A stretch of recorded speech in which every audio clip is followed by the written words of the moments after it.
All right, mic check, 1 2 1 2. It's your boy Dame Doja, and I'm here with my brother DJ Decepticon. What's happening? What's happening? It's the Word on the Net podcast, and we have another special guest in the building who could rap her ass off, and she do a little bit more than that.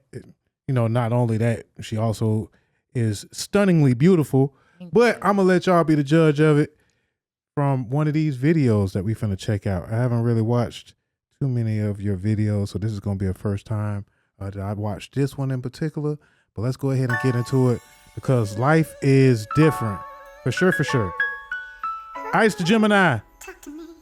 Go ahead and talk to him real quick. Iced out Gemini. Yes, sir. You know what I'm saying? So we finna warm up with this video right here, man.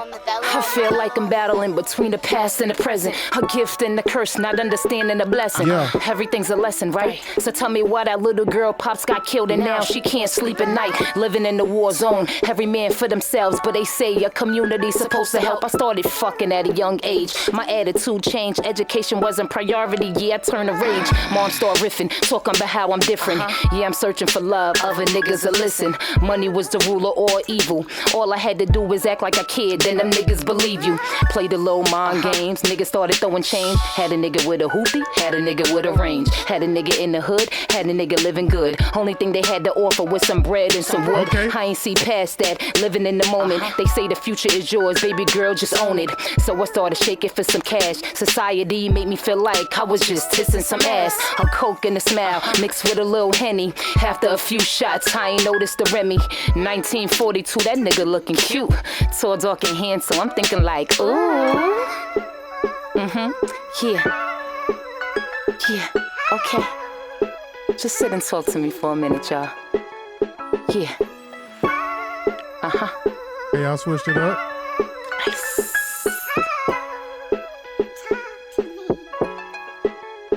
Verse 2.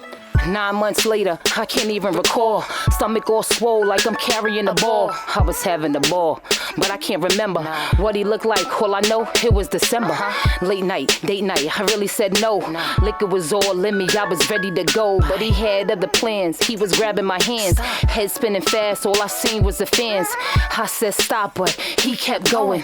I was scared to death of me, just not knowing what the outcome was gonna be. So I had to act like I liked it while he was taking all of me. I was lost and confused, a bit puzzled. I kept my mouth shut like I had a face muzzle. The worst night of my life turned into a blessing. Now I gotta love my baby boy, a life lesson. Yeah. Okay. Damn. What was a mistake? Ended up being a blessing. I gotta love my kid. For sure, for sure. Nice. Damn, girl, you trying to make us start crying up in this thing, man. Real reflection, you feel me? I'm telling you. Yes, sir. But Word on the Net podcast, we would like to give a warm welcome to our special guest. You just watched the video. Now let's find out a little bit more about the beautiful Ice the Gemini. Is in the building, man. It's the Word on the Net podcast. Let's get it. I got the first question. Would you be offended if I call you Iced Out Gemini as a nickname? No, I don't get offended. Okay, cool. Yeah. Cool. That's the first question. Go ahead. Okay, so and I have another question about that video. Okay, come on. Did you catch any charges for killing the mic like that at a playground? Nah, you know what? I really didn't. I didn't catch any charges. I got a lot of love, though. I got a lot of love. All right, so for those that don't know what's going on, man, Ice the Gemini is in the building, but I would like to give a soft introduction. Seeing you around on social media, there's no doubt that you have bars. Of course, I mentioned, you know what I'm saying, how beautiful you are, but Thank you. I also, from that particular video, I like the way that you make harsh subjects come off so effortlessly. And that's just kind of the way that your pedigree is, being from up north. Plus that accent is a motherfucker. So again, welcome to the podcast. Let them folks know who you are and where you from one more time. Hey y'all, it's your girl Ice the Gemini, ICEDAGEMINI. I gotta rep both sides. So anytime I'm, conversing with people, I always let them know New York gave birth to me, but Atlanta raised me. So shout out to New York. I'm from Queens, Southside, outside. Queens get the money. You already know what it is. And then I rep Atlanta. You see how I switched that up though? Yeah. Yeah, your daughters will be proud. Yes. Yeah. They from here though. Yeah. So they from, they from the A. Well, the accent, right? Yes. New Yorkers, no matter, you could take a New Yorker and put them in Iraq, you could put them, in Greenland, you could put them in the South, on the West Coast, but that accent just seems to just stick. Like, and you say you've been in Atlanta for quite some time. For 27 years. So how do you just refresh? Like, do you, is it the music that you listening to? Are you going home? Nah, you know what it is? In all honesty, I felt like I was always raised to love yourself, be who you are. And when I moved out here, they ain't really high school. They ain't care for me. They was like, we don't like the way she talk. We don't like the way she walk. We just don't like her. And it was it was never she started something. It was just we don't like her. She not from here. And at that moment is when I realized I'm going to always stand my ground. I'm from New York. I'm never changing who you don't like me for being me. Oh yeah, I'm going to make you hate me. I'm so New York, you're not taking it out of me. But then the thing about it is I just respect the fact that they are them and I was me. You talk how you talk, I talk how I talk. But I mean, we still could get the same point across. Definitely.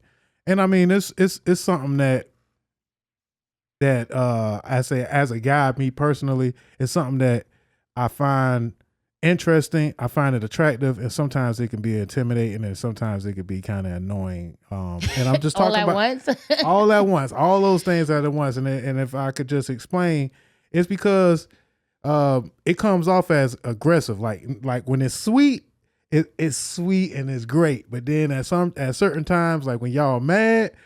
Y'all got just we a whole nigga. Y'all got this way of kind of talking to niggas that damn near just make you, lose your shit. So, like you said, the way that y'all say the F word, man, it's a lot of shit. I mean, it's not that. You know what? And it's so crazy. I had this conversation. We just had this conversation. And so the thing about it is, right, just New York in general. I love New York. I love where I'm from. Being in Atlanta, I probably could count on one hand how many dudes from the South I dated when it comes to just me being here. Because I felt like we didn't have much in common. You get what I'm saying? A lot of, as far as just our upbringing was different. But I also looked at it a lot, like you said, it can be intimidating. And so when you're dealing with somebody from New York, it's we know each other. But then me as a female from New York, sometimes talking to dudes from New York, and I love my New York dudes, but talking to them sometimes just be irritating, like you said. Cause it's they be so, I be damn, I guess I've been here so long. So I'd be yo, why you can't just calm down? Everything be so extra. Yeah. And because I've been here so long, it's a balance with me. You know what I'm saying? I love the way we talk. I love everything about New York dudes. But then sometimes I just really I like the chill mode. I like the relaxation of it. You don't always gotta be, when I call back home and they be talking to me and they be they talking and walking, and I'll be why you just can't talk and walk? Why you gotta talk? Just talk, just regular, just relax. Talk to them. But that's just me being here for so long that, it's like I said, it mellowed out. Mm-hmm. So I get what you're saying, but, a lot of times, even when I was younger, it wasn't the dudes. It was always the girls. It was the girls that didn't and now y'all done got so aggressive. What's up with the SMD, bro? Nah, you know what? But that's my motto. That goes for anybody. You get me mad, suck my dick. Fuck what you talking about? Suck my dick. Because that's the worst. That's the biggest insult you can say to somebody. Somebody get you mad, suck my, especially a dude, a straight dude. You can suck my dick, but I don't. You know what's so crazy? That's only if I don't like you, I don't know you. I would never talk like that. To a guy that I'm dating, I'm not even arguing like that. Because if I got to talk to you like that, I can't fuck with you. Because you should never bring the ugly side out of it. Because the ugly side has no filter. It has no chill. It's no chill, pause, mute, no. Yeah, so I don't like. Yeah, nah, I Yeah, don't like man, that. that SMD boy, Yeah, that suck shit, my that dick. shit is hardcore coming out of New York Yeah. woman's mouth, man. Yeah. I'm gonna tell you, And we straight say it up. hard as fuck. And that shit's super disrespectful, boy. So And we mean it. So Mhm. again, but like you said, if the ugly side come out, and when you said that, I'm just looking and I'm like, where? Yeah, nah. Ugly side, where? Yeah. But anyway, let us know, like, how does bars and spitting and rapping come so natural for you? Like, how long you been doing this? Ooh. So I started writing poetry when I was young. First of all, let me go back to when I was younger. Like my grandparents, on my dad's side of the family, they made us read as a form of discipline. And Nothing so, wrong with like my that. grandmother, she had a porch full of books. And for some reason, you know how like when you're young, you don't really understand. My aunts, they act like they read every book on a porch. So when we misbehaved or something, they'll make us get a book and they'll ask us about the book. And it's like if we didn't read it, they'd be like, "We know you didn't read it because that's not what it's about." And we sitting here like, "How the hell you know?" You get what I'm saying? But they made us read a lot, and so with reading came, writing. And then my cousin, she's a year older than me. My cousin is a rapper. Shout out to Misunderstood NYC. She's a Muslim. She's done a lot of different things. She's been on Netflix films. She's battled with Queen of the Ring with Babs and them. Like, yeah, she does her thing heavy. She is the reason why Isis is Ice the Gemini, because I was originally Isis for years. So a lot of times when people see me in the street and they say Isis, they know me from back in the days when I was on the trains battling niggas on the trains here in Atlanta. In the underground battling niggas outside of 5 Points battling, like I'm back in the days. So it's like, she started me rapping. She used to just be like, yo, let's write this rap. And I'm like, nah, rapper. I like to write poetry. And she made me write this one song. It was called Big Up, Big Up. I was a one, big up, so you better run. And she wrote my verse. And my verse was like, you say I'm sexy like Pepsi and I'm real cool. I'm not a dog and I'm not about to drool like a mule. Pour the juice in the cup and watch me go buck, buck, buck. Big up, big up. I swear, I was like 11 and 12 though. I'm dying that you still remember that. I swear, I do. Yeah, that's crazy. So yeah, so that's what started me rapping. My cousin, she really is a big influence when it comes to me doing this music. Because she just kept on. She kept on. And then when I moved here, I felt like music was my that was my break, my breakthrough. That was the only way I felt like I was back home. And so it's like I just started going harder. And you went from one Mecca to the new Mecca of what we would call Atlanta has moved into it. But do you ever find yourself defending Atlanta hip hop to the people back home, or defending New York hip hop to the people in the South? I don't feel like I never have to defend it, because the thing about it is Atlanta is Atlanta and New York is New York. The only thing I defend, if ever I have to, is not even music related. It's just like, people from New York come down, they be like, yo, Atlanta is slow as fuck. And I'd be like, why do y'all think Atlanta is slow? It's nothing slow. No, but I it's feel not. like it's slow. This is the thing. It's nothing slow about Atlanta. I feel like when you're accustomed, when you live, when you're from a certain place, you're accustomed to a certain lifestyle. So in New York, we move a certain way. So when niggas come down south and they get caught up and they get locked up and they be like, man, we went down south and got bad because y'all thought they was slow. Nah, nigga, they moving how they move. You gotta figure out how they move. And once you figure out how they move, then you can move a certain way. But until then, that's why you get bagged all the time, because you come down here thinking niggas is slow. Nah, they slow for a reason. Just like niggas from down south can't go to New York and move a certain way because they move differently. I say what I feel like they mean, and this just comes from the New York people I've talked to, right? Mm-hmm. They're talking about more on the hustle side of things, because we're very Southern hospitality down here. It's not. You know what I'm saying? Not. You don't feel like it's Southern hospitality down here? Negative. Oh, I definitely. There's no Southern hospitality. I think it is. Like in comparison to where? It's just not. You talking about in general? In general. There's no Southern hospitality? I've been hospitality? here for 27 years. I think that people are who they are. Like, people just respect have you people experienced true Southern hospitality I've anywhere? never experienced true Southern hospitality in 27 years. What here in Atlanta though? I've been in North Carolina. Now, I have experienced it I lived in Mount Airy, in Mayberry. That's where I experienced Southern hospitality. See, like in Jacksonville, that was a town of 10,000 people, 8% black. Yeah, see where we from in Jacksonville, there's still Southern hospitality for real. Okay. So like when I moved up here, it's not as is not as Southern hospitality as Shout out to my neighbors. Jacksonville and Florida, some of the, the country areas in the South in general, country areas, because Birmingham, Huntsville, Alabama, and all of that. See, I don't even go that far. You get real Southern. Like, you could stop at a gas station, ask somebody for directions, and they're gonna take out their day. Nah, you get to real. give you that, straight up. When I think of places like that, I think of racism, so I just stay away. I can feel that I ain't too. gonna lie to you. But from my I ain't gonna lie to understanding you. here, as far as people actually speaking to you versus New York, where people mind their business, if that makes sense. They mind their business here too.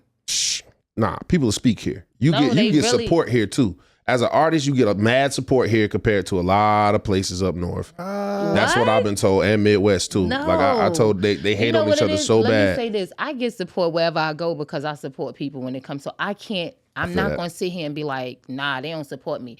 I always get love. You know what I'm saying? In the humblest way. I've never been in a situation where it's like they don't even support me. No, they support me wherever I go because first of all, my energy is gonna speak for itself. When I walk into a room, immediately it's just like, you know who I am if you are of me. I don't have to tell you who I am for you to know who I am.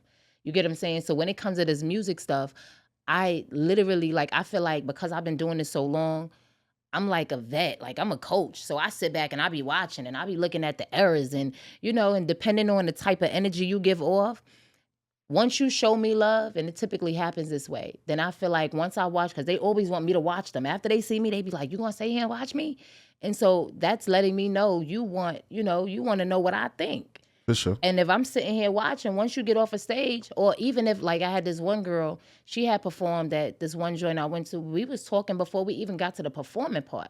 And she was saying that she just started rapping and she kind of nervous. So I kind of coached her through. I'm like, all right, I asked her, how old are you? She told me how old she was. So at that point, you just started rapping and you young. All right, let me just give you a little pointers. Right. So I'm giving her pointers and I'm like, just keep in mind, do your thing, but don't focus on the crowd. This was her first show. That's what made it was like her first time performing. So I'm like, all right, don't look at the crowd. Look straight ahead. Don't have your people on stage with you, blocking the lenses. Like, a lot of people don't realize that when you performing, your friends shouldn't be in the front of you blocking everybody. Your friends is not the ones that's judging you. You get what I'm saying? Tell them to focus their camera, do what they got to do, but stay out the way. You get what I'm saying? It's just a lot of different things that I'm able to tell them. But as far as the love in the industry, I always get love. And that's because I match it. You get what I'm saying? I don't ever hate on nobody. Even if you whack, I ain't going to tell you whack. I'm going to just be like, you could do this and you could, I just add to what you can do to make it better. But I'm never, because the thing is, ain't nobody tell me I was whack. And I feel like at one point I was whack. Like, you got to grow with this. And nobody never discouraged me. And so who am I to tell somebody, nah, this ain't for you? Nah, that's not what I'm going to just help you better yourself. So this can be for you if this is what you want. For sure. Okay. But it is different strokes for different folks as far as whether or not, to some folks it may be a little slower, or they may feel that like he said, the hustle in New York, because really because of the space. Mm-hmm. I feel like it's just more people in your space, so you kind of you come up living like that.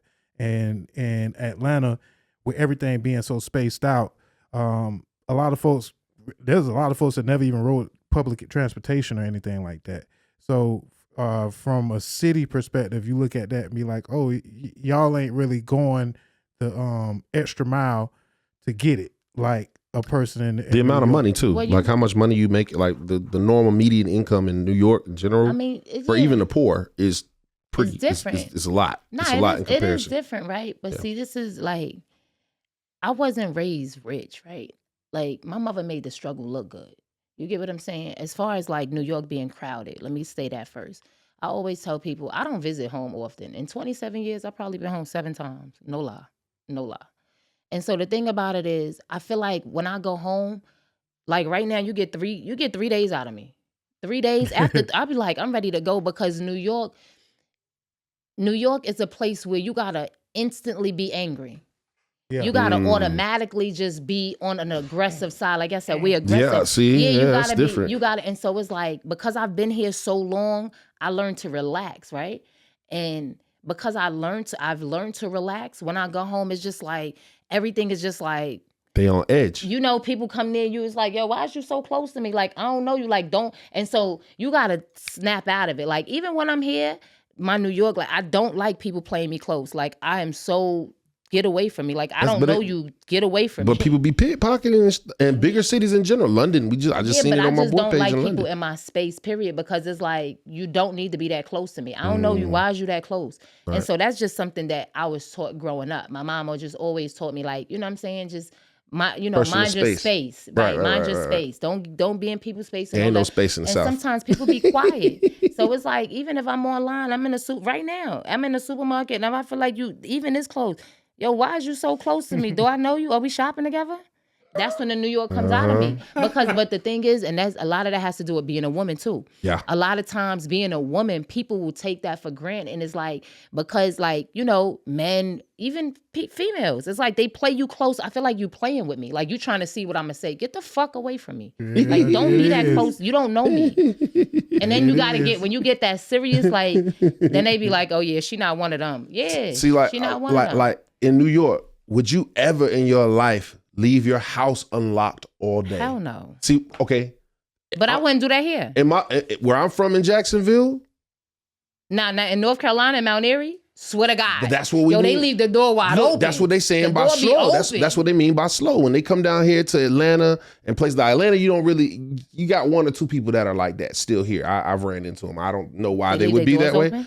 I don't know why they would be that way. Crazy. But they literally leave their door unlocked, go to the store, come back, and not really. They ain't really guns in the house type of people. Crazy. They just from southern ass states that they just not used to doing that. You feel me? Not really having to. Like those communities look out for each other, like legit. Like who the fuck is that over there by the Johnson's house? I don't have to carry my gun every day, but I do. He about a block away from the Johnson's house. Let me go call Mr. Johnson. I don't know if I ain't never seen him in his neighborhood before. How certain people act about us as black people. Those black people act like, or white people. Those communities act like that for each other down here. Right. So we're not here, but you know what I mean. In certain communities, they do. Yeah, like they do. That's the type of slow, because like I experienced it when I moved up here, and I ran into a lot of New Yorkers here. I realized that just how they talk, how they work, how they move, a lot of New Yorkers up here, if you don't buck up at them, like literally like, yeah, man, you know what I'm saying? They treat you a certain type of way, and you have to be like, hey, fuck, nigga, don't try me like that. You feel me? Like, I don't know what you think this is, but I'll knock your shit off. Right. Then y'all be best friends after that. Yeah. But like, if they can steamroll you, they'll do it. I don't know. That's been my experience. If they can overtalk you, steamroll you, whatever they can do, they'll be louder than you, whatever it is, they'll do that. Just to like kind of test the boundaries a little bit. Like kind of like what you're saying about getting close. They'll test the boundaries a little bit to see where you fit at on the totem pole as far as a man. I feel like that's bullying somebody though. It is. If you gotta bully somebody to be tough, you soft. I ain't gonna lie though. I got in a lot of arguments with New Yorkers. The guys more than the girls. Yeah, the girls ain't really bother me that I much, think but in the guys general, are men just really like nowadays. Men are so combative these days. Like God, we always these been niggas like that. always want to argue. We always been like that. Like, you know, if you leave a bunch of us alone for long enough with no rules, we gonna have some type of gladiator match somewhere. You know that, right? Though. Everything is not a battle. We enjoy it. No, it's like football. Like we hurting each other. It's fun for us. Like gladiator. Hey, that's what I tell you. That's what like and like I start getting irritated. Like, listen, I gotta that toxic masculinity. Yeah, I don't like this.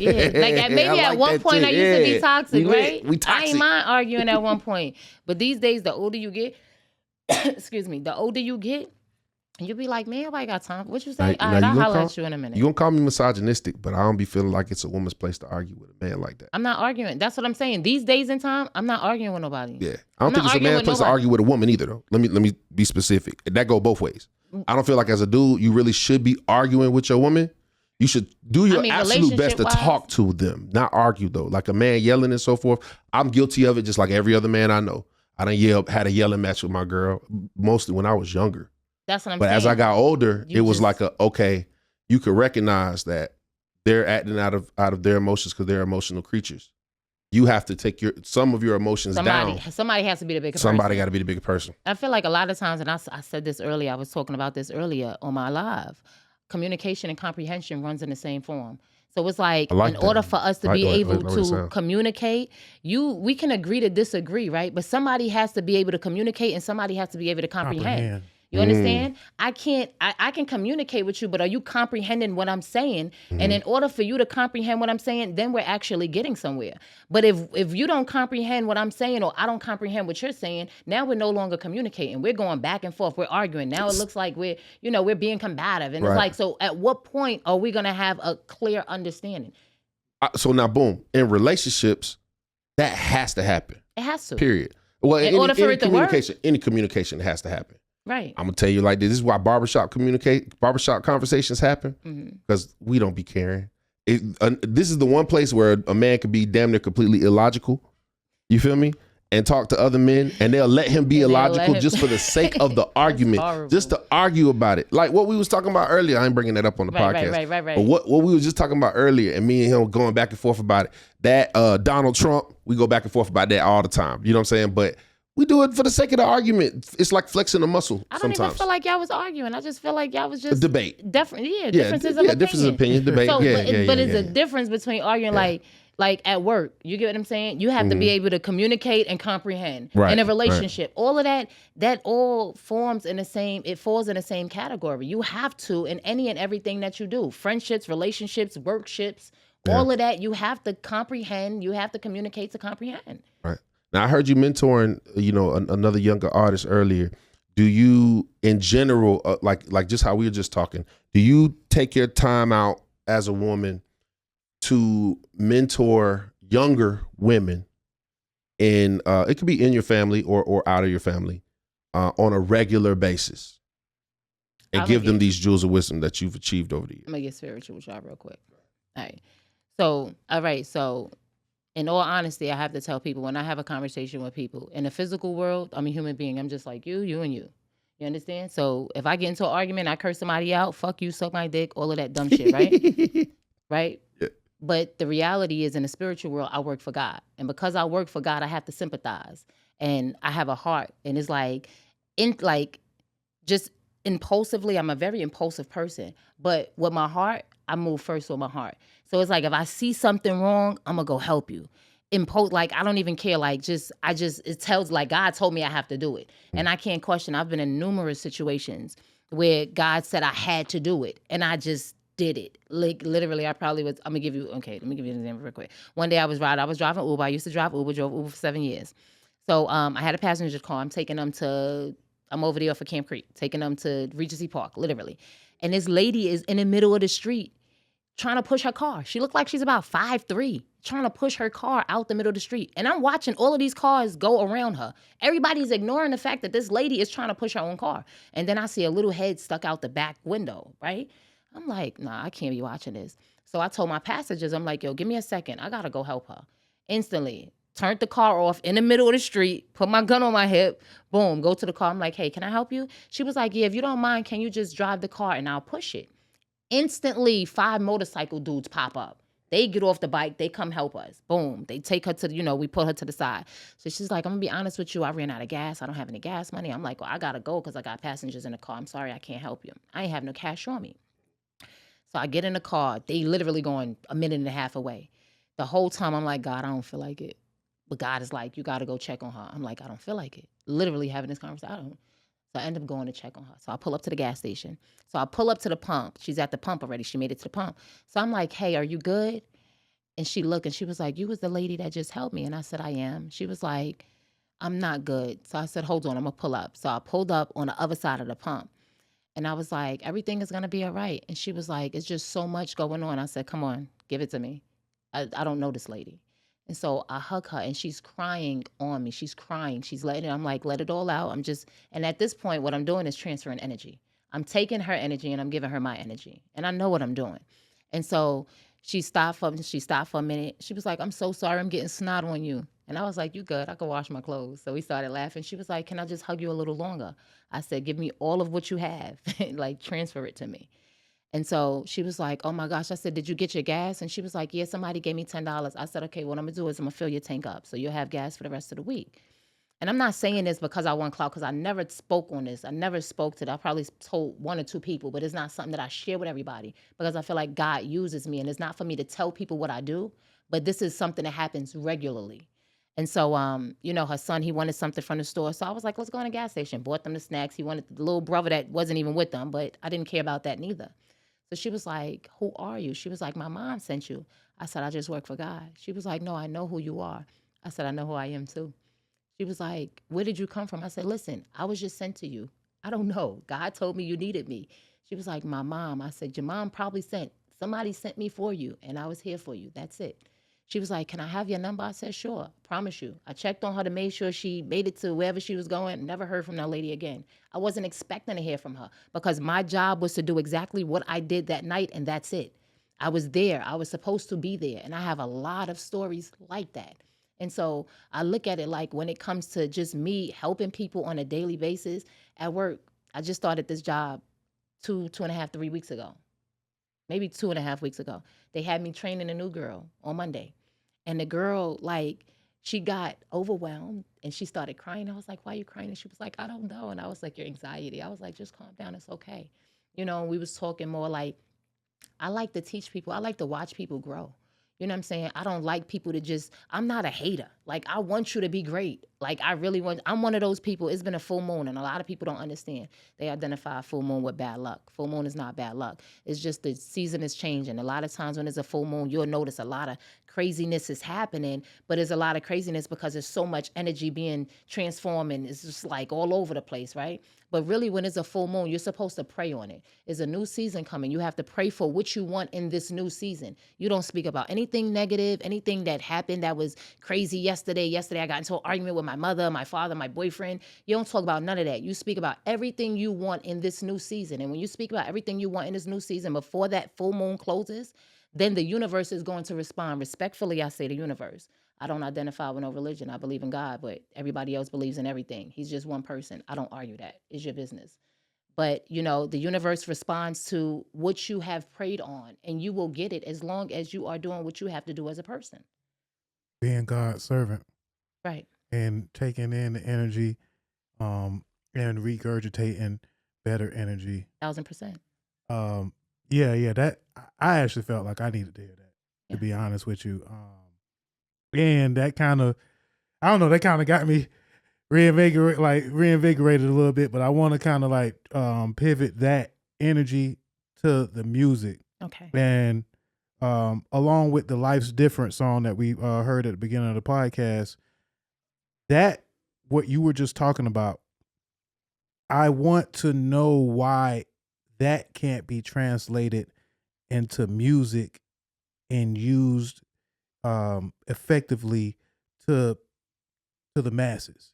And I know that there are artists that may be speaking on things like that, but again, with the song that we heard at the beginning of the podcast, you were speaking on some very vulnerable things. And not for nothing, a lot of times when folks bring that type of real stuff, it gets kind of just, dismissed. It's like, oh, okay, but that's profound, along with what you were just speaking about. Do you find it difficult for your deepness and the content that you kind of live with to translate that into your music because of what the audience nowadays is kind of leaning towards? No. Respectfully, I don't give a fuck. That's respectfully. Because see, this is the thing.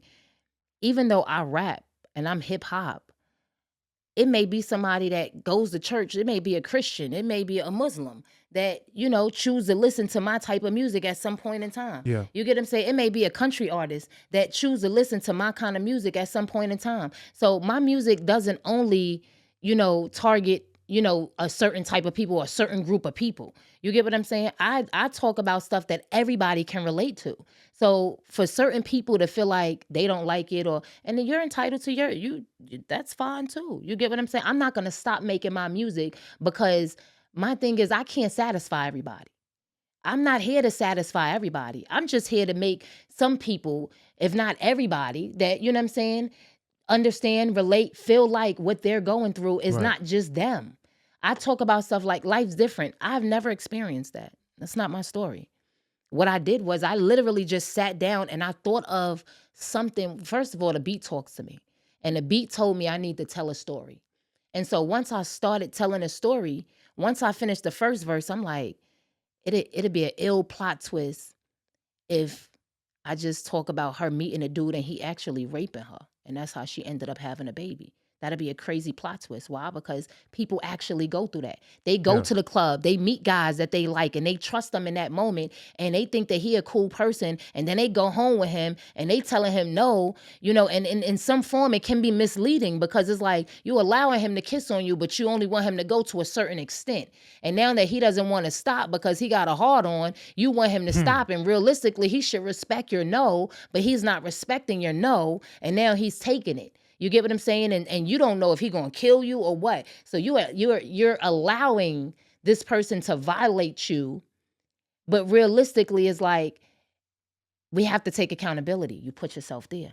So that's why in the end, it's like I ended up having a baby.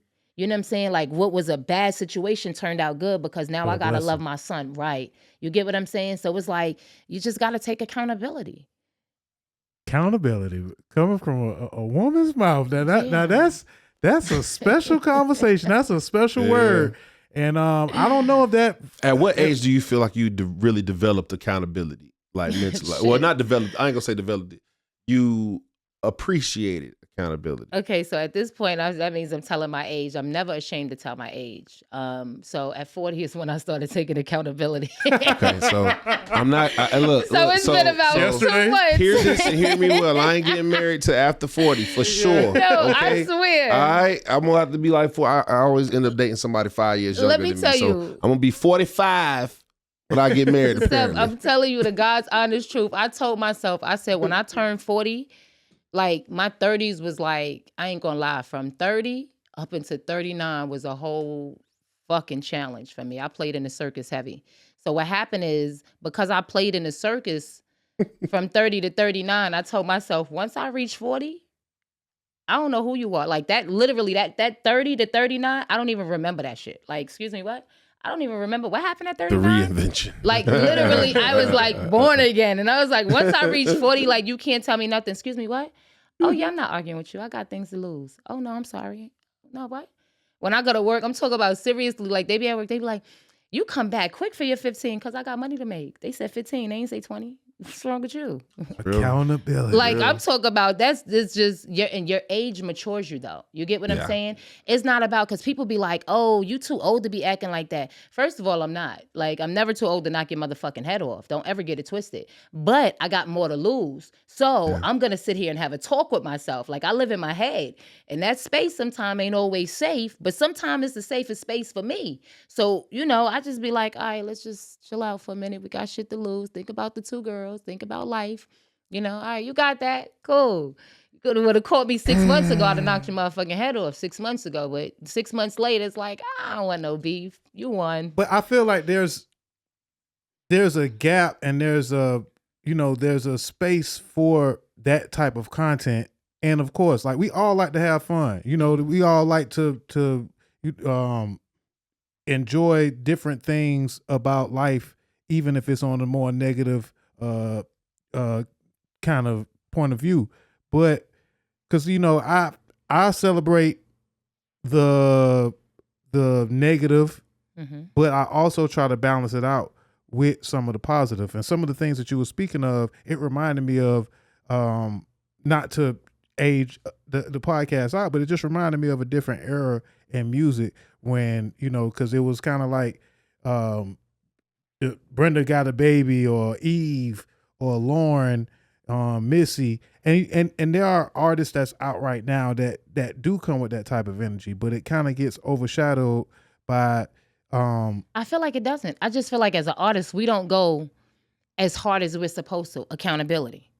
Like a lot of times people be like, yo, you've been rapping so long, like how come you ain't really like you only made it to this extent? You get what I'm saying? And I have to accept the fact that my reality is I became a mother at 27.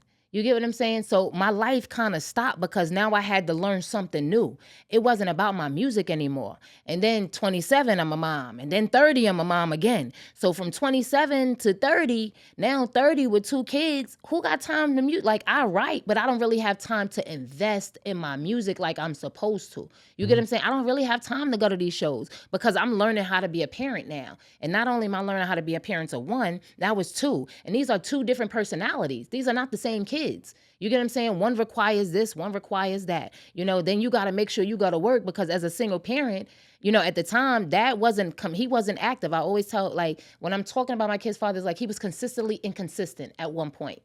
And the crazy thing about it is, if I listened to people, if I would have listened, like I remember my mother was saying, I wouldn't let him be there when you had a baby. He wasn't there when woo, woo, woo. And I'm like, nah, I'm not going to take that away from him because then I have to live with the fact that I enabled you to be there, rather than just take something so minor, the arguments, like, them shits don't last. You get what I'm saying? Don't listen to people when it come to your life because you are the only one to have to live it. And so I didn't listen to her. And he was there. And he was there for both of them to be born. And I'm glad that I enabled him to be there. And so as time went on, I just kind of fell back and was like, shit, that nigga gonna be an asshole. He'll eventually grow up. You get what I'm saying? He's 11 years older than me. So the fact that you that old and you still, I'm not playing with you. And so after a while, it started changing, but it started changing because I wasn't the naggy baby mother. I wasn't the baby mother that's like, oh, you can't see them. I used to be like, yo, when you gonna come and get them? He'd be like, next week. I'd be like, all right, next week come, he don't come. I ain't even calling you. All right, cool, whatever. He'll pop up when he pop. I don't care. Because see, it's gonna be a time where you be like, damn, what did I miss? How did I miss it? Because you thought I was gonna chase you, not that baby mother. I don't care. I don't gotta be married to you to have a life. I am connected to you for life. We have kids together. I don't have to have no ties and attachment. These kids said that we have a tie and attachment. So when you decide to be an adult, then you'll come around. Other than that, I don't give a fuck. And I guess it's because I was raised by a single parent. That's another thing. When you're raised by a single parent, I had a single parent mentality. My dad got killed when I was 6 months. So my mother did it without any help, and she didn't have a choice. So when it came time for me to do it, it was like, shit, I don't give a fuck. I seen it done. She ain't have a choice. I have a choice, but I done took the nigga off of child support 3 times. It was not about money. I need you to be there. And I would take him off because he's like, all right, I need my job. I'm going to take you off. I need you to do this. About 2 months later, he backed. And I'm like, bro, like, come on. After the last time, I'm like, yo, listen, he got a girlfriend. She was in his ear. I'm like, he's on some, she's not my kid. I need a DNA test. I'm like, this nigga here, you wait 7 years to want a DNA test. You clown. Right. We got a DNA test. 99.99. Now you back on child support. But the thing about it is, even still, like, he has his right to do that. Let me not say that. Nah, he has his right to do that. But at the same time, you ain't supposed to wait 7 years to say that she's not yours. That she's not yours. You're supposed to be finding that out off rip, bro. You got to be. Yeah. Man, look. But it was funny. Some dudes got to do better, man. It's not. I still don't feel like it's majority, but some dudes definitely need to do better. But it's not the. This is the thing. It's not to take away from him. That, like I said, it was those moments. You get what I'm saying? You have those moments and those conversations. Like right now, we cool as fuck. Like, and I'm glad. Again, I'm glad I didn't listen when it came to how I dealt with my kid's father because he was going through what he was going through. And then on top of that, we got kids, so we still learning each other. He learning himself. He got other kids. His kids is growing. So it's like, it's so much going on. You just have to understand who you're dealing with. Right. You get what I'm saying? You never really know somebody. And so a lot of people like, oh, I've been with him for 10 years. You still don't know the nigga. The nigga could be with fucking this bitch for 20 fucking years. Who fucking knows? Who cares? You get what I'm saying? But what you have with this person, you have to figure it out and you have to make it work if y'all not gonna be together and y'all have kids together. Because the kids is going to grow up and see how y'all deal with each other and they're going to deal with life the way that they see y'all dealing with life. And life starts with them. I'm really big on that. Taking care of your responsibility. Yeah, I want my kids to be great. I do feel like it's. I'm not gonna speak on it for another couple of years, like on some coaching type of stuff, because first I've been saying the stuff that I'm saying now as a father for years before even having a child to my friends who had kids when they were going through different things. And I'm just like, yeah, I don't think you should do this that way. I don't think you should do that way. I think you react in this way because of this. Maybe you should talk to them like this. You feel me? And it was stuff that I was like, all right, now I'm a father. Let me go ahead and try it. Man, turned a Every child is situation that was different. crazy into something very, very good. You know what I'm saying? I mean, every child is different. I was more so talking No, about but how it's they was good. treating the mother of their child. You know what I'm saying? For whatever you need reason, they was friends like acting that. like that. Yeah, No, you know, like but you. Like you need friends like you. You get what I'm saying? they ain't want to listen though. No, but Accountability. They want to listen But though. this is the thing. Because I ain't and have no kid. They think no, but you think they're not listening. This is the thing. Like people only listen to a degree where they feel like they hear you, but they don't hear you. Right. You get what I'm saying? So they'll hear you in the end. In that moment, and I'm not saying the end like, oh, when it's too late. They'll think about it. They have moments where they think about it like, damn, this nigga did say this, that, and the third. Like, you know, maybe I should try to do it. I ain't want to tell him he was right. I don't want to make it feel like, you know what you're talking about. So I'm going to just hear him, but fuck that nigga. I don't want that nigga to know I'm doing what he want, with the suggestion that he made. You get what I'm saying? I remember my daughter was my oldest daughter was 1 or 2 at the time, and my homegirl had just got married, maybe about not even a year of being married. And her husband was together for some years. She came to my house one day and she was crying and was like, oh, I'm getting a divorce. I fucking can't stand him. Ever since we get married, da-da-da-da. This is years ago. But she came to the house, I was like, yo, listen, sis, I'm not the friend to come and talk to like that. I'm not going to tell you to leave your husband. Figure that shit the fuck out. You got married for a reason. Don't come to my house thinking you going to cry and I'm going to be like, bitch, leave that nigga. No, that's your husband. Figure it out. You ain't been married long enough to say you done. Right now, they still married. They done split up, but they got back together, married, got a baby together and everything. And I love it because I'm not that friend that's going to tell you to leave your nigga. No, if the nigga beating you down, then that's different. I probably tell you to shoot the nigga when he go to sleep. But realistically, like Shoot the nigga when he's awake. Wait, shoot the nigga when he's awake. No. Don't do it when he's asleep. Shoot him that when he's nigga awake, stay so that way asleep. you could get off. We don't need you to go to listen, jail. you gonna get off because your bruises is gonna tell a different story. They've been locking them up. Still, that's crazy. But they've been locking these girls No, up for but that. I'm serious. Like I'm just one of those. Like I don't know. Like don't put your hands on me. My mother always told me keep my hands to myself. That's real. So keep your hands to my mother. Since I was little, she said don't hit somebody and then call the police because if he punched your head off, you should have kept your hands to yourself. So I don't touch me. I'm too cute. I don't want no rude. I don't want to walk around with a black eye. Yeah. I got friends that walked around with a black eye, and I be looking like y'all bitches is crazy. I don't believe in hitting women, but I always tell, like, I'm going to teach my daughter to not put your hands on no man. Like, Nah, you listen, just don't do I that ain't even shit. gonna Like, lie to you. I don't period. care how old I am. Yeah. A nigga put his hands on my kid. I'm talking. Where's your mother? I'm a violate your mother. I'm violating your mother. Yeah. She my age. I'm violating your mother. Okay, so I feel that.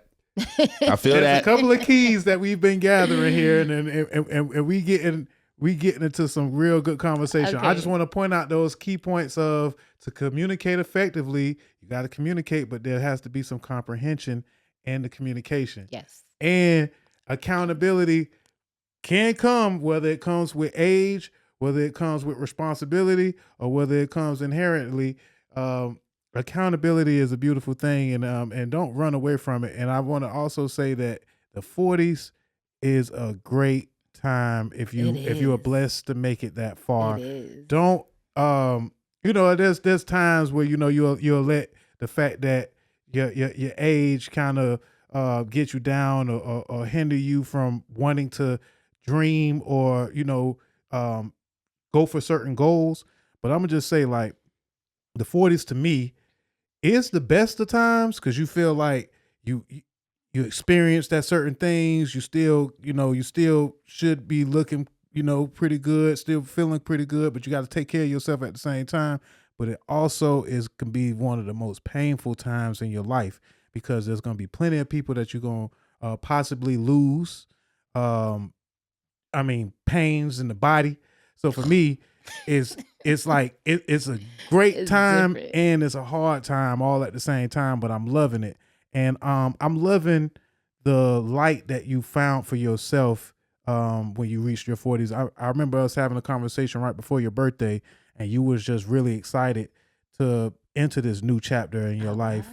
And also to pursue the things that again that you may not had the time to pursue in the past. So when we bring it back around to talk about the music shit, I love this this spiritual, this accountable, and this deep part of you. But I also love when you pop your shit. I love to hear you pop your shit on the mic because I'm a competitive person and I love hip hop is competitive to me. So I love when I see people that want to compete. And I don't want you to kind of shy away from that. I want to tell you that, even though there is a time right now for you to kind of be mature and for you to kind of, lead by example, mentor, people younger than you and show people the right way. But there's also time for you to also, get a little ignorant, know what I'm saying? Or get, have fun still. And also, again, pop your shit. So when it comes to music, man, how do you feel sometimes when you know that you can out-rap the majority of the people that's doing it, but you also have to kind of just wait to show that? How do you deal with I that? don't know what it means to wait to show it, because I feel like for me to wait to show something is like me holding back what God blessed me with. So I just move how I'm supposed to move. There's no such thing as waiting. What's for me is for me, and can't nobody take it away.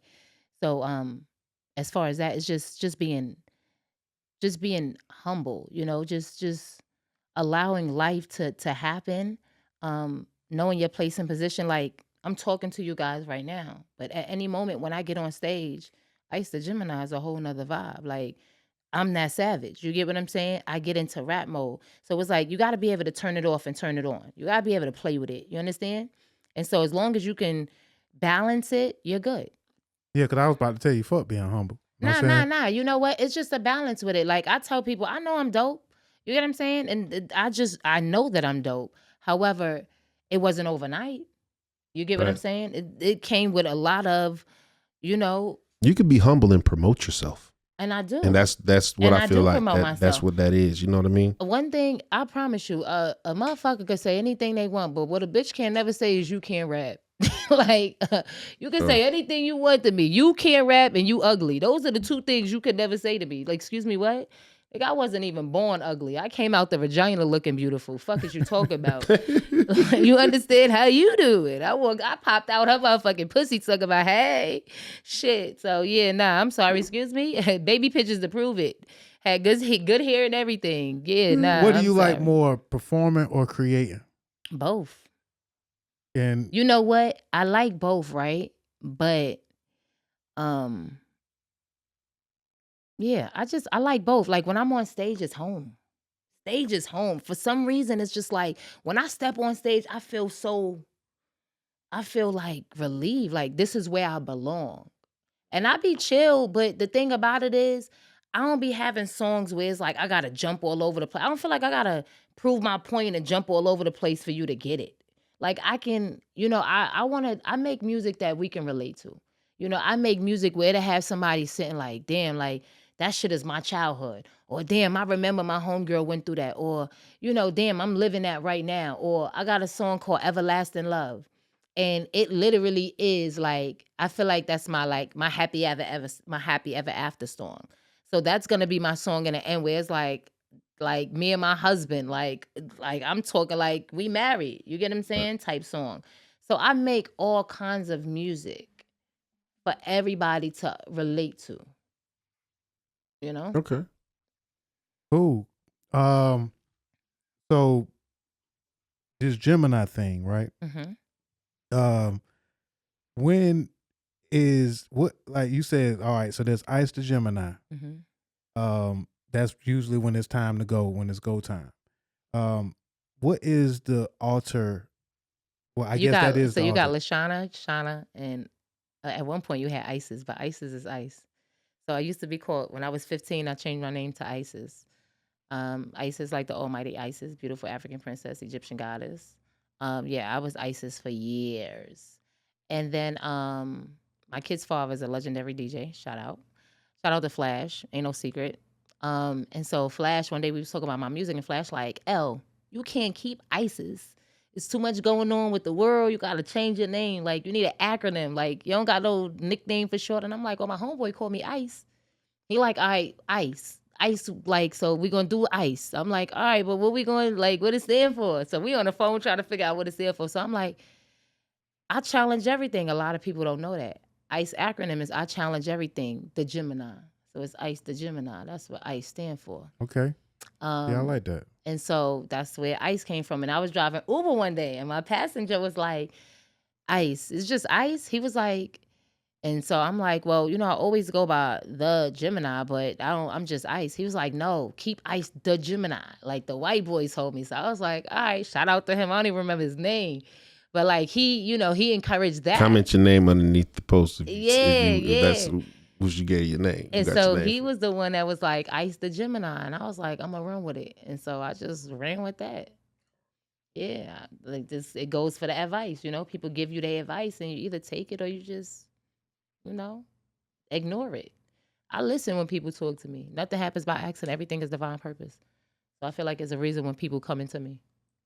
So this thing, you seem to have DJs, producers, just folks in the industry kind of just gravitate towards you. Yes, sir. Naturally. I feel like I'm one of those folks. And then they even want just gravitating towards you outside of being in your presence, it multiplied once I saw you work. Right. And but I feel that is probably what's missing in your career. Just the right people coming in and actually seeing feeling the energy, in person and seeing, you give that energy in your music. What would you feel like is missing for your hour in your career to turn up? I always felt like when it came to my career, I was that female where it's like guys would want to work with me, right? But they'd be like, they'll work with you and then they'll still try to holler at you. And it's like if you don't smash, they don't really got time no more. And I was always a female where it's like, I got talent. I ain't gotta fuck you. Like, it ain't my time yet. That's how I looked at it. Like, it wasn't my time.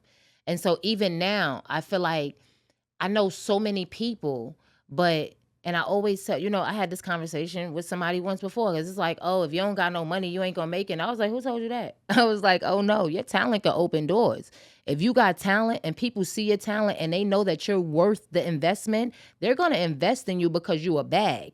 Now, if they don't believe in you and they feel like your shit is just for the moment, you're going to have to come out and break your bread, and you spending all this money and you think you putting thousands and hundreds of thousands of dollars investing in your career, and you feel like, you popping because they know you on a computer, on Instagram and Facebook because you did a couple of videos. And but the world is never going to know you because you're only paying your way through. Like if you didn't pay, they wouldn't fuck with you.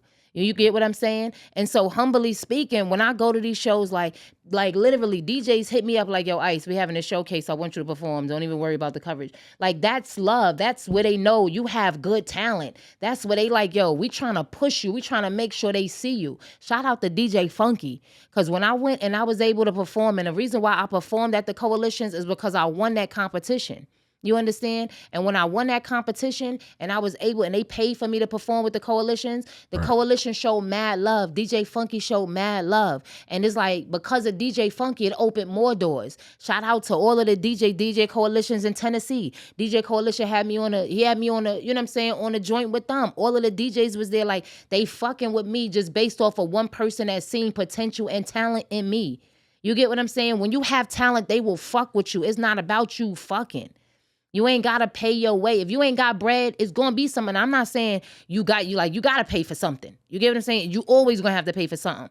But if you don't got the bread, if they really know that you, like, they believe in you, then they gonna, all right, just on a back end. You know what I'm saying? Or you have to come with something. You have to come with something. It can't just be, oh, I'm a good artist. When I come, I'm a good artist. I'm trying to help. I'm trying to do what I can do. Oh, you want me to do this? Oh, you want me to come to the studio and help you do this? Oh, you need me to clean this over here? Like, I'm gonna pay you back somehow, but I'm not opening my legs. You ain't get no pussy out of me. Fuck out of here. Yeah, you got to be prepared for the opportunity. You know what I'm saying? You have to be humble with it. And when I say humble, you can't be cocky. Like I know that I'm dope, but I don't be walking around here like, yo, I'm the dopest. Like, nah, no, I'm humble with it. Like, you probably never know I rap until we having a conversation. Like, I'm not that, because I don't brag about it because I don't got to, because my music gonna brag about it. When you listen to my music, gonna be like, yo, she's fire. Why you ain't tell me you was a... It's like, I was just gonna let you, see for yourself. Now, I want to get some bars about you before we get you up out of here. But I just want to point out that there is two sides. You know, not just to be cliche about it being Gemini, but again, you got this righteous, you got this spiritual thing going on with you, and I've also seen the venomous side. I have 6 personalities. Each of them have 3 people. 3 people live in me. Each of them have 2 personalities. Run. I'm just letting you know. Run. 3 people live inside of me. Each of them have 2 personalities. So that's 6 of us. So, yes. What are a couple of moments where you had to kind of get a little venomous in your music? Because I recorded you one time before, and you had to get a little venomous, right? And what was fun about it is how you enjoyed yourself. Yes, I did. And so I just want to just kind of have you elaborate on, do you enjoy being the villain sometimes? Or get back? I told y'all I believe in God, right? But I also believe that God is gonna make sure you get your karma, but I'm gonna make sure you get your karma too. And then I'm gonna just pray about it. And then I can't just leave it all the way up. Then I'm gonna just pray about it. Then I'm and God is gonna forgive me because God is a forgiving God, and God knows that naturally. Like I always tell people, and I'm so serious when I say this, and some may disagree. I don't give a fuck. I don't. But what happens is this, right? God is a good God, right? And God knows that if you do something to me, He's gonna handle it, right? But if I do something to you, it's like you triggered it. Like that's your karma. Like so God is gonna forgive me for reacting, but I'm a physical human being. That's where the physical part comes in there, right? Physically, I'm a human being, so I'm naturally gonna respond to disrespect. So God is gonna forgive me because you put me in a situation where I had to react that way. So it's just like every action has a reaction. Don't put me in a situation where I gotta teach you a lesson. Because I do it with a smile on my face. I promise you. Definitely. Your Honor, I did it. So there was an accountability key point. We talked about communicating and comprehending. Mm-hmm. Now this is the diabolical part, because the conversation that we had, and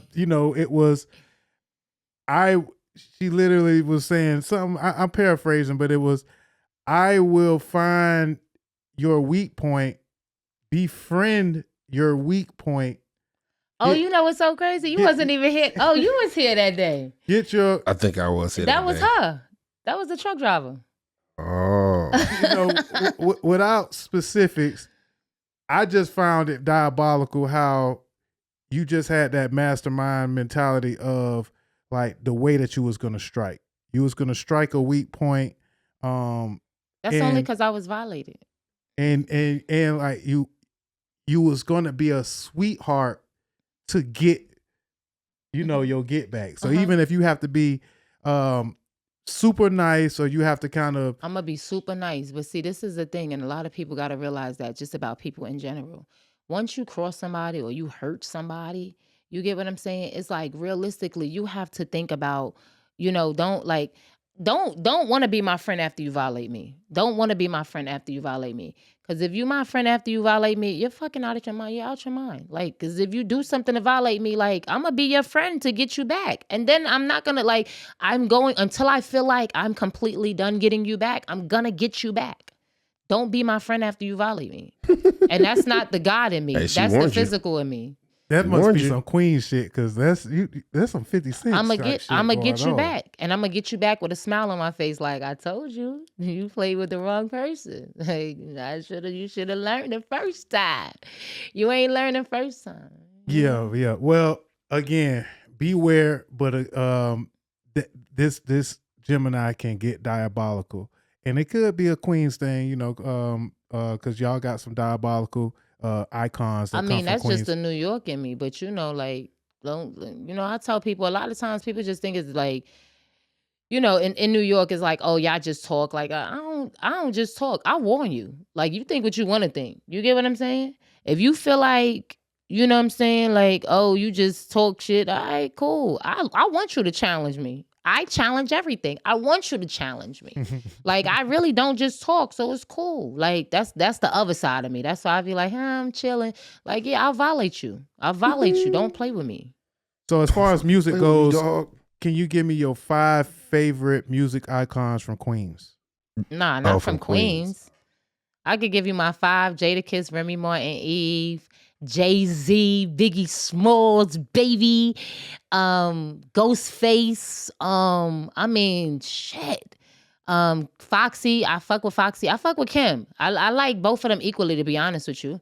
Foxy and Kim. Like, it's not one greater because I listened to both of them. I had both of their albums. I was sneaking listening to Little Kim album because she was more raunchier than Foxy. But, you know, it's like I know all of their music. Like, it's just, yeah, I don't really got a favorite artist. Lost Boy, shout out the Cheeks.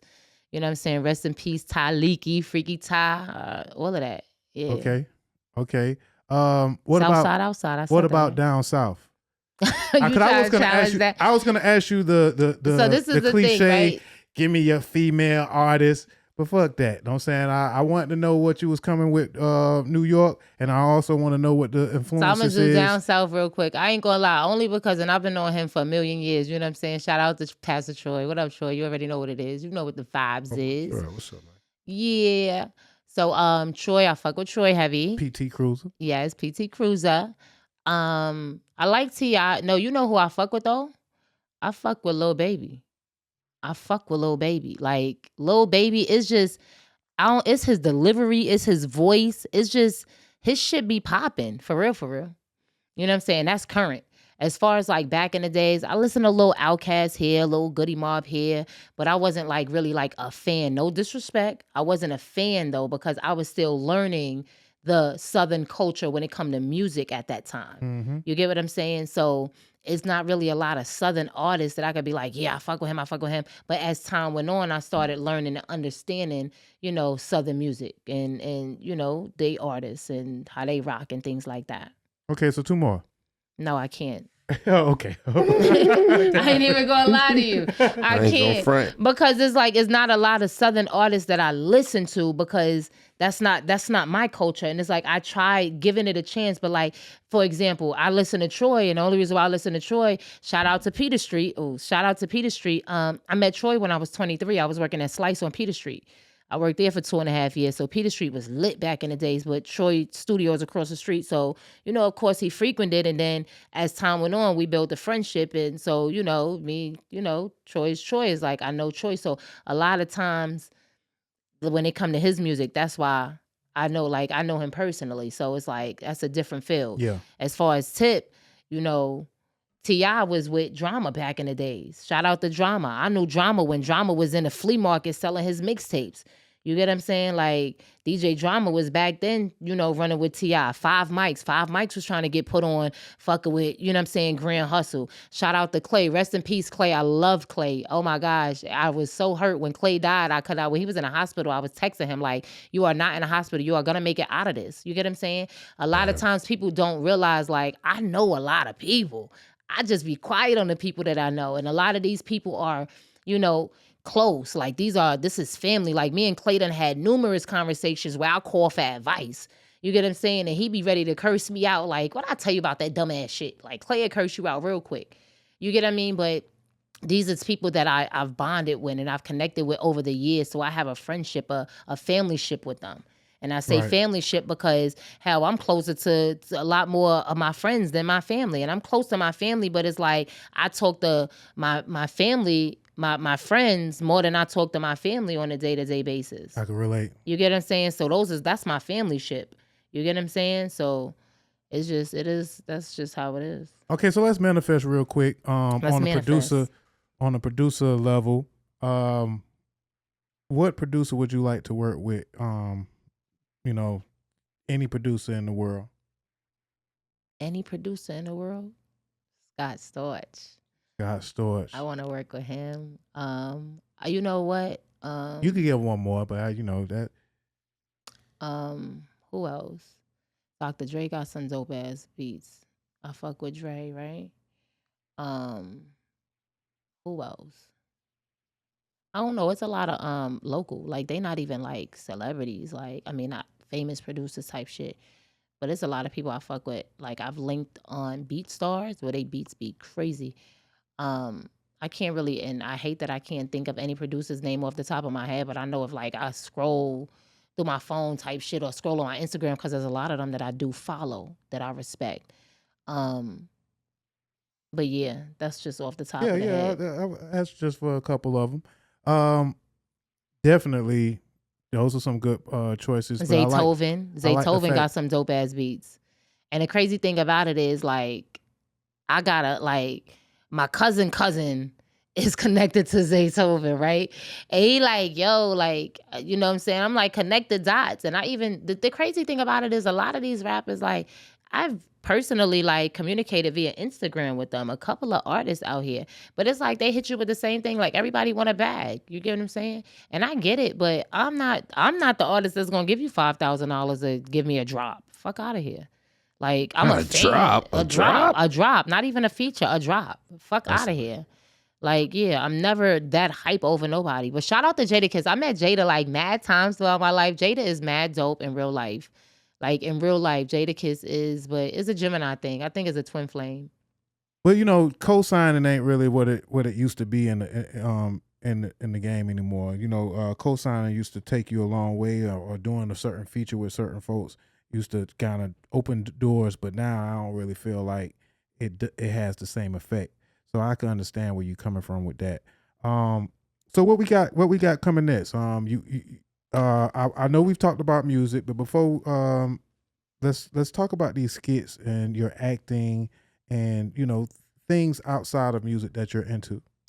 So back in 2019, I published my first poetry book. It's called Talent Trapped. Okay. It's on Lulu.com. It's actually under Lashana Charmaine. I was mad at my father's family, so I didn't want to use my last name at the time. Okay, Lashana Charmaine. Petty as fuck. I swear, petty as fuck. Diabolical. I was like, I promise you, I'm not using my father's last name. I don't care. I don't fuck with them people like that at the time. I did not care. And I'm glad I did it though, because my aunt name is Charmaine. So, you know. What's the name of the book? It's called Talent Trapped. Okay. And it's a poetry book. So it's just a book of poems. I feel like it was so much talent just trapped in one person that it was just hard for me to give it, you know, a different type of title other than Talent Trapped. I've been in over 25 different films. Started out doing a lot of extras with Tyler Perry. It was. That's a lot. It is. The IMDb getting deep. It is. Oh, that. Shout out to Life Jennings, Amina Butterfly. I was in that video. Jacquees, shout out to him. I was in one of his videos. Shout out to Tyler Perry. I did a lot of different things, different shows with him. Shout out to Jill Scott. I just recently was on her show. It was a feature, and it's actually on Netflix. The First Wives Club. I love Jill Scott, and I love that. Yeah, so I did that. Yeah. You see me? Yeah, yeah. Okay. It was in a club or something. Yeah, it was like restaurant or a club. It was like a sneaker store. Okay. Yeah. So I did that. Yeah, I did a lot of. I did Uncle Drew with Kyrie Irving, Shaquille O'Neal, Chris Webber, Lisa Leslie. That shit was lit. So it was at the park over there for Northside near the Burger King. Okay, yeah. That's where we did it at. Yeah, that shit was so lit. Shout out to Shaq. Yo, Shaq made sure they see me. He was Shaq like, good folks. What? When I was say at Shaq, his 50th birthday party? 50th birthday party? at the spot over there for Bankhead. Nah, it was downtown. He did it downtown. Oh. It's not his DJ. He ain't do not when he was doing a DJ joint. Which Shaq you talking about? Shaquille O'Neal. Yeah, okay. Yeah. Yeah. His 50th birthday, he did it at the steak restaurant downtown type thing. He dope though. No, when That's all I was say, saying yeah, about it. no, He I dope. promise you. When I say Shaq is so, like, he made sure, like, first of all, like, he shared his water with me because they have no more water. Like, he was just mad cool. And it's just like, you know, I look at it, when I meet these people, I'm never a groupie type. I remember I met Dougie Fresh. I met Dougie Fresh years ago when they first had the BET Awards here, years ago when it was in College Park. Okay. And I was in the VIP section. I was walking past and like, you know, just walking past trying to make my way. And I look up and I see Dougie Fresh. And literally I was like, hey, Dougie. Like, I didn't know, because I didn't want to scream. I didn't know how to react, but it was like, oh shit, like Dougie Fresh. But I've met so many great people throughout my life. Shout out to Salt from Salt and Pepper. When my mother was pregnant, Salt came to my baby shower. Her and my That's uncle lit. was cool. She Yeah. talking about my That's baby. I lit. had to look when I was in my mother's stomach because my uncle and Salt was cool, and she came to my mother baby shower. So I was destined to be great. That's what it is. Like she came and she just like sprinkled a little bit of salt and pepper, at the baby shower, and then Ice the Gemini came. So That's lit. you got That's a true story. multi-talented. What type of movie would you like basically movie role would you be open to be in? Would it be drama, comedy? Wait, it's so funny you say that because I started writing a script about 4 years ago. Yeah. Well, And come so on. my movie is called Broken Beauty. And so Broken Beauty is basically to be continued. I'm not giving nobody no ideas. But I wrote a movie script and it's called Broken Beauty and it's dope as fuck. But as far as like the type of films that I would be in, I mean, I'm open to anything. I don't have like a certain role that I feel like I can play. I can play the crazy girlfriend. I can play the nurse, the doctor, the cop. I could play the lover. It's to the point where shit. And nowadays it's so common. I could be your gay girlfriend. I don't give a fuck. Not at all. Well, you got to be a little open, to fit Yeah.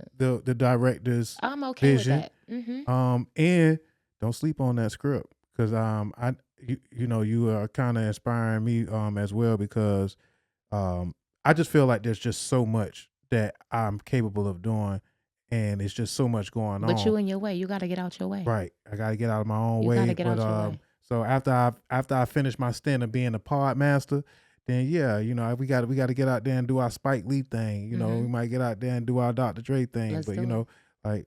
so we out here in these streets. Do you have a single that's out right now? So I do have a single that's out on all platforms. It's called Vibe.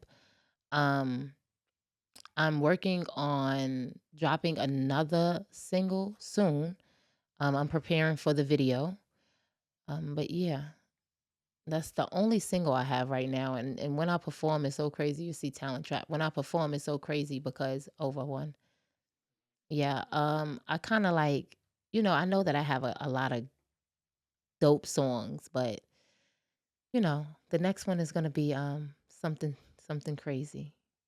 So we got the book Talent Trap.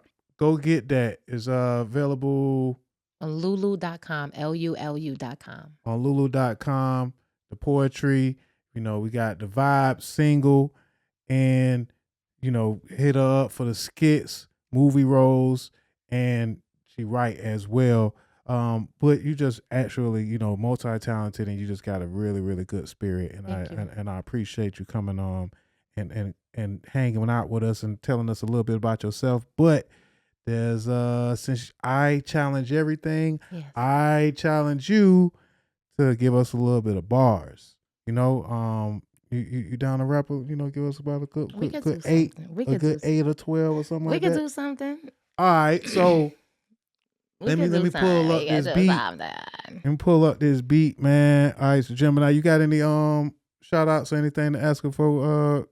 We challenge her on this bar challenge Sep? Any beat in particular? No. I got the beat already. Okay. Would you ask? Say it again. I say, do you have any other like questions or No. anything? Shout outs? I got my questions out. She answered everything perfectly. Thank you. Iced out Gemini. Iced out Gemini. You feel me? But yes, so just take your time. Whenever you feel the vibe, pun intended, regale us with what you got. So Let me this hear is what y'all the coming with. this is the beat. Since he do right and kill everything, and you like to challenge everything, I thought it was only right that we get into the lemon pepper a little bit. Okay. Uh-huh. So yeah, it's the Word on the Net Let's see. podcast. I'm Dame Doja. I got Ice the Gemini. Hold on. Yo, We're gonna run that back. Hold on, we're gonna run that back. Oh, I'm about to say. All right, let's see. I got Ice the Gemini with me, and she finna speak to him a little bit. Yeah. You did. Okay.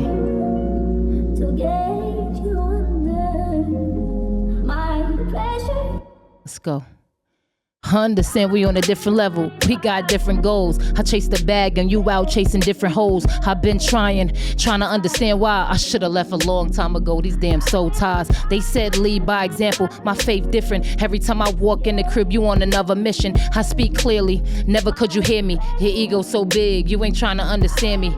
Drove to the spot on the block, you was a no-show. I'm not the type to sit around, that's a no-no. Never been a groupie type of bitch, that's a no-go. No validation, I don't seek approval. Yeah, you got money, but nowadays you frugal. Save for a rainy day, I understood the logic. Raised in the hood, but never lived in the projects. I hustle and I flow, I'm a queen with a lot of heart. I'm good to the right, nigga, you're playing my part. I see you switched up, never clocking your wrist up. Time gon' tell, I ain't worried about no bitch stuff. Big stuff, big bins, new nigga, only old friends. Tired of trying to make it work, no need to make amends. Gotta move carefully, I'm who they dare to be. Bitches talk shit behind my back cause they scared of me. Money moves, you ain't getting money, you a damn fool. Yeah, Ice. Yeah, I see why they scared. Gemini, you already know the vibes. I'ma go ahead and rock out some more. Southside, outside, Queens get the money. ATL, stand up. You know I'm repping both sides. I can't do one without the other. Okay, you going back in? Why Yo, not? I'm just different. Yeah, I'm gifted. I give a nigga bars. Niggas know I ain't listening. Nah, go ahead, John. Go ahead. Again, man, y'all go check out the single Vibe. Yeah. Shout out to the Coalition DJs, DJ Funky. DJ Big X, all the big timers. What's up with you? Yes, Zaytoven, Scott Storch, Dr. Dre, anybody that got the beats, hit up Ice the Gemini. Let them know what I'm saying, how they can send you beats or whatnot. So you can send beats to Ice the Gemini 444 at gmail.com. ICEDAGEMINI 444.com. And the social media is Ice the Gemini. I challenge everything, and I appreciate you for being up to the challenge and coming on here and letting us know a little bit more about you. You know, we got a little spiritual. We handled the accountability. We feel good in our age and in our skin. And again, we learned how to communicate and comprehend. You see what I did there? Thank you guys for having me. It's the Word on the Net podcast, man. Ice the Gemini, DJ Decepticon. I'm Dame Doja. And we out of here, man. Till next time. baby.